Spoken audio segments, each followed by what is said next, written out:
이렇게 어떤 모르는 것을 여러분들 배울 때, 예를 들면 영어를 배운다. 그러면 그 실체가 있어야 되는 거예요. 무슨 말씀이냐면, 자, 어떤 사람이 영어를 한다고 하면서 ABC도 모르고 자기는 영어로 말한대요. 그러면 다른 사람들이 알아들을 수 있을까요? 없을까요? 없죠?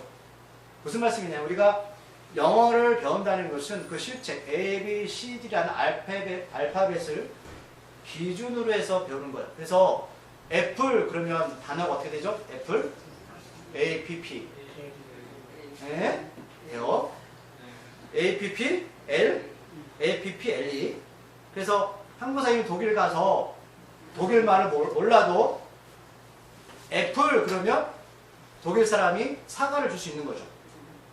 그러니까 한국에서 영어를 배워도 우리는 약속을 배우는 거잖아요. 그래서 영어권에는 모든 나라에 가서 그 명사를 알면 애플, 뭐 사과, 어떤 말을 하면 상대방이 알아들을 수 있다는 소리예요. 그게 바로 실체라는 거예요. 그렇다면 수학도 마찬가지죠. 그럼 왜 1 더하기 1은 2입니까? 3이 되면 안 되는 거예요. 그죠? 약속이잖아요. 그래서 이 약속은 세계 어디나 가도 어떻게 해요? 다 통하는 거예요. 우리가 하나님을 안다, 하나님을 배운다는 것은 실체가 있어야 되는 거 아닙니까? 그런데 하나님은 보이지 않죠. 그렇기 때문에 하나님께서 자신의 실체를 이 성경 안에 담아두신 거예요. 성경이라는 그 그릇에 하나님의 실체의 존재를 담아두신 거죠. 그래서 성경 안에 수천 년 동안의 역사를 통하여서 하나님은 자신의 언어로 자신의 사람들을 선택해서 그들의 삶 가운데 들어오셔서 하나님의 어떠한 존재인지를 드러내신 거예요.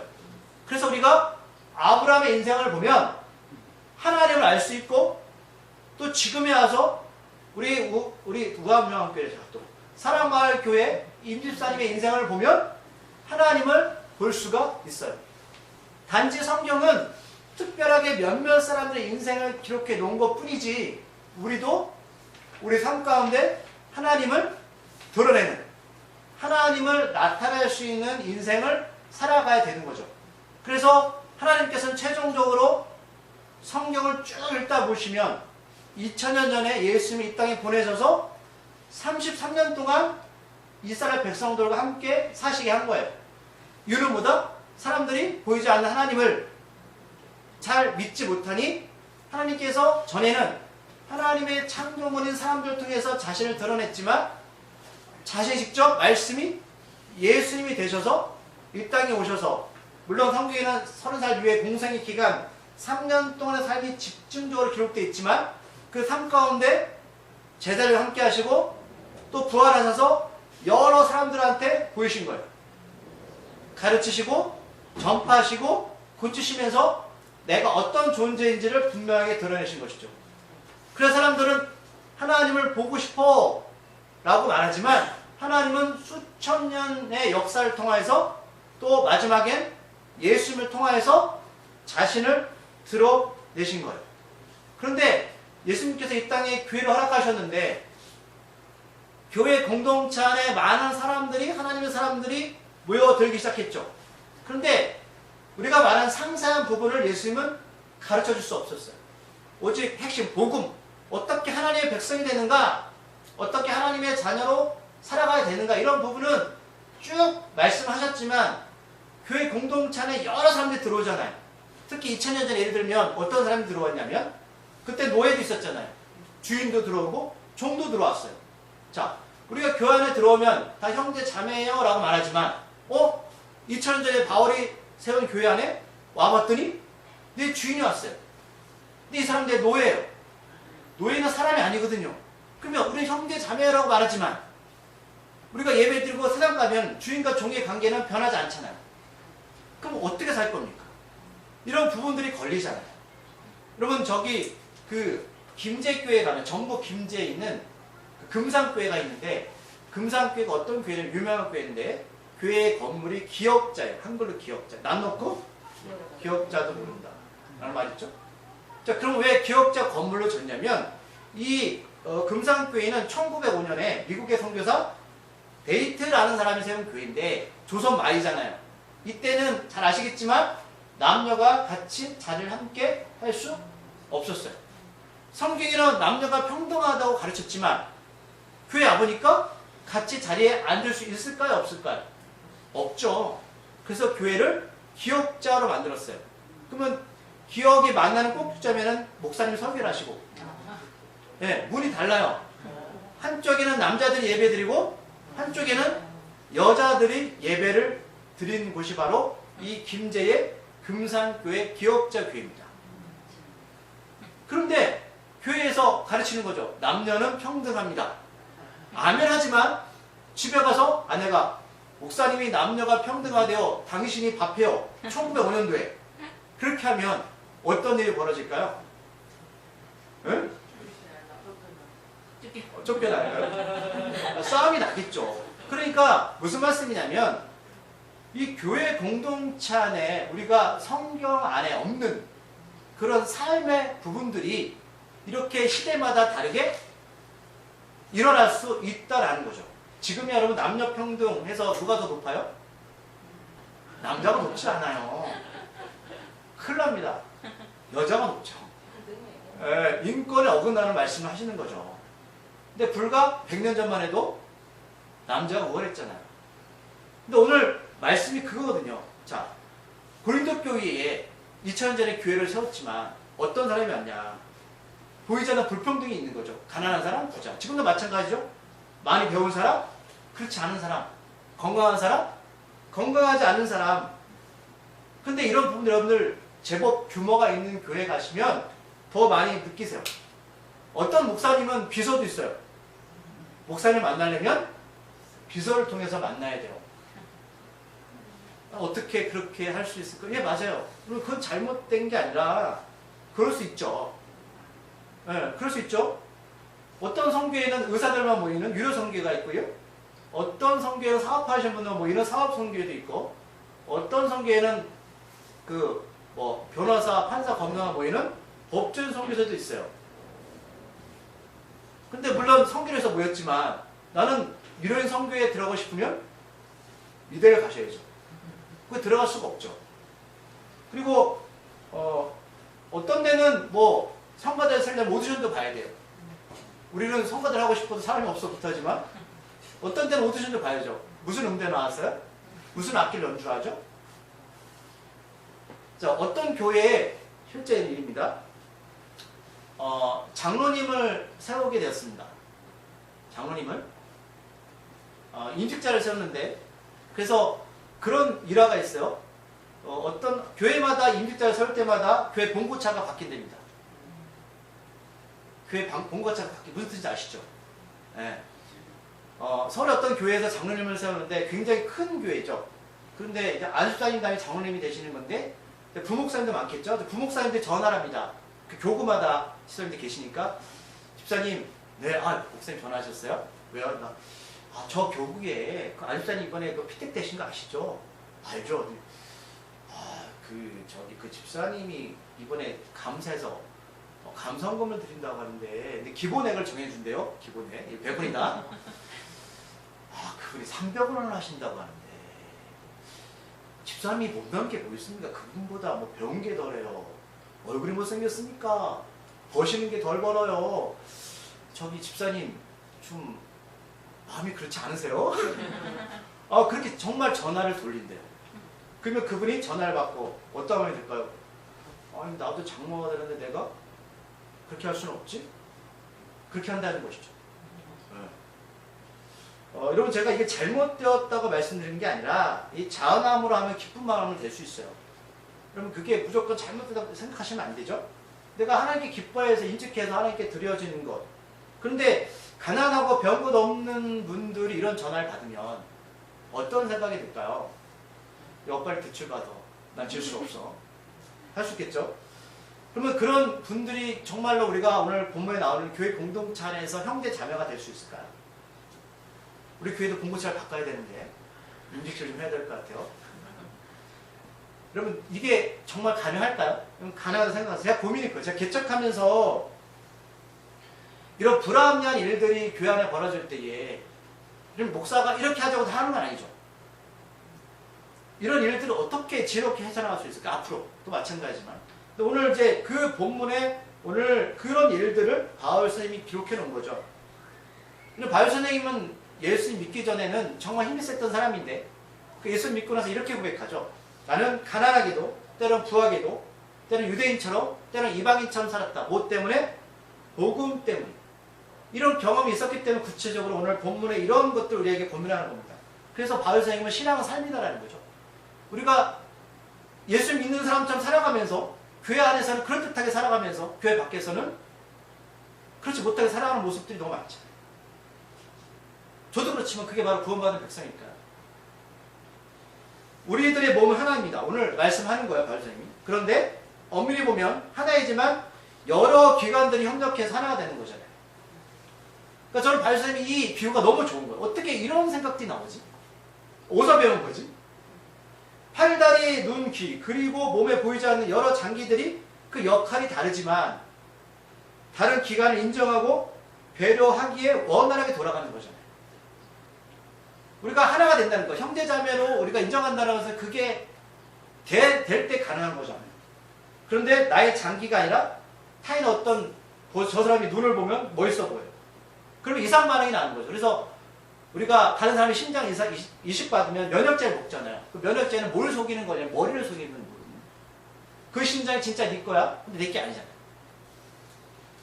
그 머리에서 예수님을 인정하고 한 몸처럼 움직이게 되는 게 바로 교회 공동체가 우리가 지향하는 목표인데, 근데 중요한 것은 이 모든 명령은 어디서 나온다? 머리신 예수님이잖아요. 그러니까 몸은 예수님을 인정하라는 게 먼저 가장 중요한 핵심이거든요. 우리는 정말 사랑마을 교회는 여러분 예수님을 인정하고 있는 교회입니까? 묻고 싶어요. 여러분들 삶 가운데 예수님을 인정하는 삶을 살고 계십니까? 라는 거죠. 이게 가장 우리가 화두가 돼야 되는 이 부분이 삶에서 우리가 고민하고 갈등하지 않으면 우리는 여전히 지체 역할을 감당할 수 없습니다. 그래서 교회 공동체 안에 여러 사람들이 들어와서 같이 신앙생활 할 때 그 머리이신 예수님을 인정하게 된다면 아름답게 교회가 성장할 수 있고 성령의 인도함에 따라서 살아갈 수가 있습니다. 솔직히 죄송하지만 여러분 팔 하나 없어도 살 수 있습니다. 다리 하나 없어도 살 수 있죠. 그런데 머리가 없으면 살 수 없죠. 살 수 없습니다. 교회는 여러분 목사 없어 죄송하지만 교회 돌아갈 수 있습니다. 죄송하지만 여기 계신 분들 내가 얼마나 교회에서 큰 역할을 하는데 맞아요. 그러나 교회에 돌아갈 수 있습니다. 우리가 없어도 교회 하나님께서 인도하십니다. 성령은 그러나 구원받은 백성들이 각기 그 가진 고유한 품성을 인정하고 이 사람은 팔의 역할로 보내고 이 사람은 다리 역할로 보내서 온전한 지체자가 되도록 그 중보자, 중재자 역할을 하는 거거든요. 왜 성령은 두 개죠. 성령은 몇 개입니까? 하나잖아요. 여러분 마음속에 성령이 계시다면 그 하나의 성령이 우리가 다르게 움직이지만 각기 역할에 따라서 우리의 일들을 맡기신다는 거예요. 그래서 오늘 본문에 14절, 19절까지 한번 읽어보고 제가 좀 말씀을 정리할게요. 한 절 읽어볼게요. 다시 14절입니다. 몸은 한 지체뿐만 아니라 여럿이니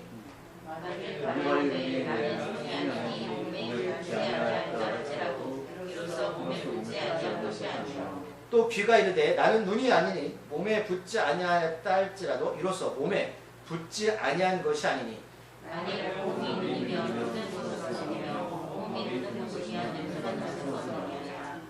그러나 이제 하나님이 그 원하시는 대로 지체를 각각 몸에 주셨으니 만일 한 지체를 뿐이면 몸은 어디냐. 아멘. 말이 어렵죠. 근데 문제가 생기죠. 팔이 자신의 역할이 마음에 들지 않습니다. 그리고 어떤 사람은 다리 역할이 마음에 들지 않습니다. 앞에서 말씀드렸지만 성령께서 딱 보니까 저 사람의 은사는 팔의 역할이라서 팔로 보냈는데 본인이 마음에 들지 않는 거고 또 다리도 마음에 들지 않아요. 눈을 보니까 눈이 멋있어요. 눈 역할 하고 싶어요. 그래서 다리도 같은 생각을 합니다. 야, 다리는 맨날 더러운 곳에 다니잖아요. 맨날 묻히고. 근데 눈은 좋은 것만 보는 거예요. 그러니까 나는 다리가 싫어요. 나는 팔이 싫어요. 그러면 여러분 팔과 다리가 다 눈 역할하면 그 사람은 뭐가 되는지 아십니까? 괴물이 되는 거죠. 눈이 4개, 눈이 5개. 팔이 없어. 괴물이 되는 거죠. 그 교회가 뭐가 된다고요? 교회가 괴물이 되는 거죠. 그럼 교회가 괴물되면요, 사회 공동체 안에서 여러분 멸시당하는 겁니다. 그럼 괴물은 사회에서 인정 못 받아요. 그 말씀을 하는 거잖아요. 우리가 온전한 사람이라는 것은 팔도 있어야 되고 다리도 있어야 되고 눈도 있어야 되는데, 우리가 죄송하지만 장애인이라고 말하는 것은 어디 한 군데가 불편한 거잖아요. 그 교회가 사회에서 인정받는 게 아니라 도리어 괴물의 시선을 받는 거죠. 그래서 18절에 보면 바울 선생님은 이 지체들에게 이렇게 말씀하세요. 하나님이 그 원하시는 대로 지체를 각각 몸에 두셨다. 여기 계신 분들이 나는 내가 지금 맡고 있는 역할이 싫다라고 하실지 모르겠지만 성경은 분명히 이렇게 말씀하시죠. 하나님 원하시는 대로 원하시게 그 지체를 허락하셨다는 거예요. 이게 인정이 안 되는 건 누굴 인정 안 하는 거다? 예수님 인정 안 하는 거죠. 내가 오늘 교회 공동체 안에서 때로 마음에 들지 않지만 어떤 역할을 하는 것은 하나님이 원하시기 때문이죠. 하나님이 원하시는 건 우리가 원하는 게 아니에요. 우리가 여러분 신앙생활은 제가 계속 나누지만 주체는 하나님이시잖아요. 우리의 삶의 주체는 누구시다? 하나님이시죠. 주인은 하나님이십니다. 근데 뭐를 인정 안 하는 거죠? 우리가 뭐를 인정하는 게 교회잖아요. 우리 몸 가운데 어떤 것은 중하고 어떤 것은 중하지 않다? 그런 게 있습니까? 없습니다. 근데 우리는 이 하나님의 생각을 믿지 않아요. 그러면 암 가운데 가장 무서운 병이 췌장암이라고 해요. 근데 왜 췌장암이 왜 무섭냐면 이 췌장이 장기 뒤에 숨어 있어가지고 검사를 해도 췌장을 제대로 검사할 수가 없대요. 근데 췌장이 어떤 역할을 하냐면 이자라고 부르는데 두 가지 큰 역할을 하는데, 우리가 먹는 음식을 소화효소를 해서 소화시키는 역할, 그 다음에 몸에서 신진대사를 조절해서 혈당을 관리해서 당뇨병 안 걸리게. 그러니까 쉽게 말하면 췌장에 문제가 있으면 소화가 안 되고요, 췌장에 문제가 있으면 당뇨병 걸리는 거거든요. 근데 평상시에 췌장에 문제가 없으면 음식 잘 먹잖아요. 내 마음대로 다녔어요? 근데 이 보이지 않는 췌장에 문제가 생기니까 당뇨 걸리고요, 암 따서 죽게 된다는 거예요. 우리 안에 보이지 않는 췌장이 이런 역할을 하는 건데, 교회 공동체 안에서 이름도 없이 빛도 없이 하시는 분들이 얼마나 많습니까? 근데 췌장이 갑자기 몸 밖으로 나와서 췌장 역할을 하겠대요. 안 되죠. 하나님 원하시는 곳에 붙이신 거예요. 너는 췌장 역할이야. 그 개척교회, 우리 개척 작은 교회잖아요. 개척교회 하시는 분들 이야기 들으면 너무 재밌는 거는, 저도 그래요. 우리 교회에 들어오신 모든 분들이 다 100% 남았으면 좋겠다. 그러면 교회가 부흥이 되겠죠? 근데 개척교회 오셨다가 가시는 분들이 많아요. 왜? 마음에 들지 않으니까. 근데 놀라운 거는 교회가 제 경험담이 아니라 다른 분들, 교회가 어려울 때마다 그분이 오셨다가 그분들 해결하고 그냥 가신대요. 무슨 말인지 아시죠? 오셨는데 목사 마음 그러죠. 계속 계셨으면 좋겠다. 근데 하나님 보내시는데 그 부분만 해결하고 가신다는 거죠. 그러니까 하나님이 원하시는 대로 교회를 이루어 가신다는 거예요. 그러니까 지난주 우리가 말씀 나눴을 때 하나님께서 4가지의 제단을 쌓는 법을 말씀하실 때, 한 가지 제단 만들 때 정으로 쫓지 말아요. 광해 돌들로 제단을 만들 때 있는 모습 그대로 가져다가 외형적으로 보면 보기도 안 좋고 하지만 절대로 똑같이 만들지 말아요. 그게 뭐죠? 그냥 사람들이 하나의 부르심 대로 원하는 대로 그 제단을 쌓으라는 거예요. 그게 하나님께 올려드려라. 근데 바벨 딱 벽돌은 뭐였죠? 특징이? 높게는 쌓지만 벽돌 필요 없어. 빼가지고 버리면 돼요. 그리고 똑같이 만들어서 놓으면 되죠. 효율적이고 능률적이지만 하나님이 원하시는 제단 아니에요. 그러니까 여러분들이 교회 공동체 안에서 때로는 저 사람 마음에 안 들 수 있어요. 목사도 마음에 안 들고 저 사람, 그러나 여러분 잘 보세요. 내가 벽돌 되면 안 되는 거잖아요. 하나님이 그렇게 이루어 가시는 거죠. 그러니까 모두 팔다리이고, 오늘 말씀드려요. 모두 팔다리이면 몸은 누가 할 거냐? 팔다리가 몸보다 많지만 지체가 연합해서 몸을 이루어 하나가 되는 게 몸의 교회인데, 그러면 팔다리 없이 어떻게 몸이 될 수 있냐는 것이죠. 그런 몸에서 아까 말씀드렸지만 문제가 일어나는 가장 큰 이유가 뭘까? 앞에 나눴지만 난 저가기 싫다는 거죠. 난 이게 좋다라는 거죠. 이럴 때 여러분 분쟁이 일어나는데, 오늘 26절, 27절 보면 읽어볼게요. 26, 27절 25절부터 시작. 몸 가운데서 분쟁이 없고 오직 여러 지체가 서로 같이 돌보게 하시니라. 아멘. 먼저 읽고요. 자, 그러면 팔이 아프면 다른 팔과 다리가 돌봐주라는 거죠. 왜요? 팔이 썩어 들어가면 몸이 썩어요. 그러면 교회 공동체 죽는 거예요. 우리가 누군가 약하면 그 약함을 멸시하지 말고 인정해주고, 내가 부자면 가난한 사람을 돌보고, 또 가난한 사람도 부자를 보면서 너무 열정 갖지 말고 서로 돌봐, 섬겨라, 이거 아니겠습니까? 26절 27절 말씀 읽어볼게요. 만일 한 지체가 고통을 받으면 모든 지체가 함께 고통을 받고, 한 지체가 영광을 얻으면 모든 지체가 함께 즐거워하리라. 너희는 그리스도의 몸이요 지체의 각 부분이라. 아멘. 제가 봐신 적 있나요? 그러니까 어느 가정에서 형편이 어려운데 이 아이를 실업계 고등학교 보냈는데, 요즘은 수시로 가잖아요. 그 서울에 있는 학교에 합격을 하게 되었습니다. 돈이 없어서 학원도 못 보냈거든요. 열심히 했어요. 그럼 여러분, 만약에 우리 교회에서 그러면 축하해줘야 되겠죠? 근데 같은 아이를, 학년을 둔 어떤 권사님들이 질투를 하기 시작했어요. 이분들은 좀 재정이 돼서 학원도 많이 보냈거든요. 근데 청주에 있는 대학 갔어요. 그럼 청주에 있는 대학 가도 훌륭한 거 아닙니까? 아니요? 근데 모여가서 질투를 하더라고요.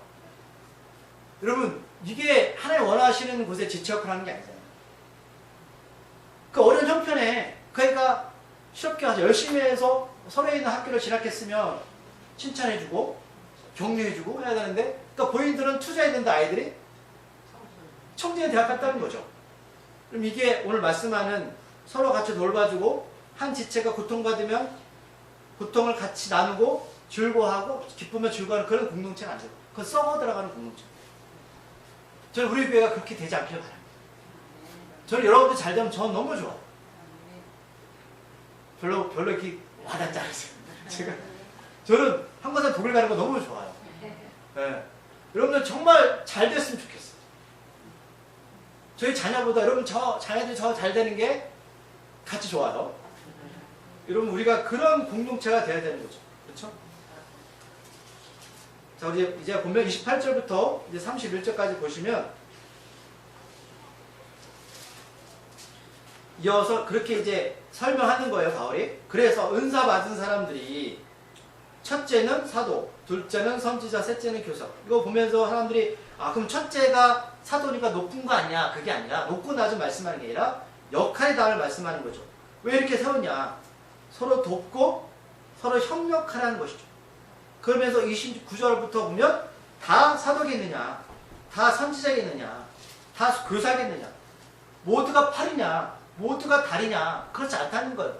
뭐 이러려면 선지자 역할, 그 다음에 교사 역할, 또 방언 은사도 각기 하나님이 다르게 허락하신 거예요. 병 고치는 은사가 크고 기도하는 은사가 작냐, 그렇지 않다는 거죠. 30절에 보면 다 병 고치는 은사를 가진 자겠느냐? 그럼 여러분 다 병 고치는 은사 있으면 누가 가르칩니까? 다 병만 고쳐요. 다 말씀만 전하면 누가 섬길 거예요? 방언을 말하는 자이겠느냐? 다 통역하는 자이겠느냐? 하나님이 지체처럼 하나님의 몸을 이루기 위해서 다르게 허락하셨다라는 것이. 자, 31절 말씀 다 같이 읽어볼게요. 시작. 너희는 더 큰 은사를 삼아라. 내가 또한 가장 좋은 길을 너희에게 보이리라. 네. 그래서 다음에 13장 말씀이 나는 거예요. 뭐가 나올까요? 13장에? 사랑. 은사 중에서 가장 큰 은사가 뭐다? 사랑. 아무리 너희들 사람을 살리고 별 은사가 다 있어도 사랑이 없다면 울리는 꽹과리다 라는 거죠. 고린도 교회 은사를 많이 받았어요. 그런데 어떤 사람은 주인이고 어떤 사람은 종이에요. 여러분 아무리 가르쳐도요, 그 사람은 여러분 지식을 변할 수가 없습니다. 내가 아무리 교회에서요, 여러분 이렇게 우리가 하나님의 뜻 가운데 살아요 라고 말해도요, 사람은 여러분 죄송하면 절대로 변하지 않습니다. 성령께서 그 사람을 사랑으로 인도하십니다. 우리가 예수님의 사랑을 경험할 때 비로소 타인을 사랑할 수 있고요, 우리가 예수님의 사랑을 경험할 때 비로소 말씀을 지켜 행할 수 있습니다. 그래서 13장 말씀이 나오는 거예요. 너희는 더욱 큰 은사를 사모하라. 사랑을 사모하라. 그러면 하나님께서 가장 좋은 길을 너희에게 보이실 것이다. 예. 우리는 구원 앞에서 자랑할 것이 하나도 없습니다. 어떤 팔이 중하고 어떤 다리가 중하지 않아요. 다 중하세요. 다 귀하고 다 보게 하십니다. 그래서 우리가 서로 돌보고 함께 울고 함께 웃는 것은 누가 시켜서 그런 것이 아니라 우리 안에 한 성령 가운데 예수님이 계시기 때문에, 사랑이 우리 안에 있기 때문에, 그래서 하나님 우리 삶을 인도하시는 겁니다. 우리가 다음 주에 사랑장을 나눌 거예요. 사랑 누가 말입니까? 예수님 말씀입니다. 다음 주에 그 말씀을 나누도록 하겠습니다. 네. 하나님 아버지 감사합니다. 우리 교회 지체 가운데 어떤 지체가 더 중요하고 어떤 지체가 중요하지 않은 것은 아무것도 없습니다. 손가락 하나만 아파도 온몸이 아프고, 손가락 하나만 썩어 들어가도 온몸이 괴사로 죽어갑니다. 우리가 이 진리를 깨닫게 해 주시옵소서. 내가 아무리 죽은 자를 살리는 은사가 일지라도 그 은사 가운데 사랑이 없다면 그것은 교만이고 악한 일에 칠 수가 있습니다. 우리가 모든 지체를 인정하는 교회가 되게 하여 주시옵소서. 우리 사랑마을 교회는 그런 교회가 되기를 소망합니다. 성령께서, 한 성령께서 우리를 그렇게 인도하실 줄 믿습니다. 예수님의 이름으로 감사하기도 드립니다.